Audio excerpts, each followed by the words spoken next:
These are passionate arguments on going on about how educational systems can be improved. And of all the ideas for improving education, few are simple or attractive as reducing the number of pupils per teacher. It seems like common sense, but do these... Ơ, sao bắt luôn mất mất bắt luôn màn hình của anh nhỉ? Sập điện. Sập điện.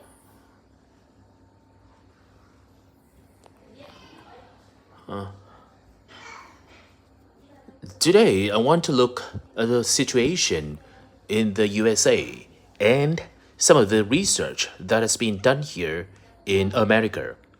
The effects of reducing class sizes. In the last couple of decades or so, there's been considerable concern in the United States over educational standards here. Following revelations that the country's secondary school students perform poorly, relative to many Asian and European students. In addition, statistics have shown that students in the nation's lower income schools in the urban areas have achievement levels far below those of middle class and upper middle class schools. So, would reducing class sizes solve these problems? Well, we have to remember that it does have one obvious drawback. It's expensive.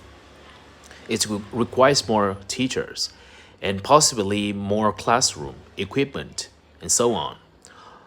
On the other hand, if smaller classes really do work, the eventual economic benefit could be huge. Better education could mean that workers did their job more efficiently, saving the country millions of dollars. It would also mean that people were better informed about their health, bringing saving in things like medical costs and days off sick. So, what reliable information do we have about the effects of reducing class sizes?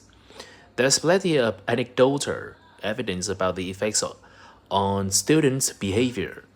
But what reliable evidence do we have for this? Let's have a look at these research projects that have been carried out in the USA in the last couple of decades or so.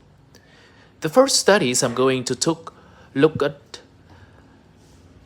took place in the states of Tennessee in the late 1980s. It involves some 70 schools. In its first year, about 6,000 and 400,000 were involved, and by the end of the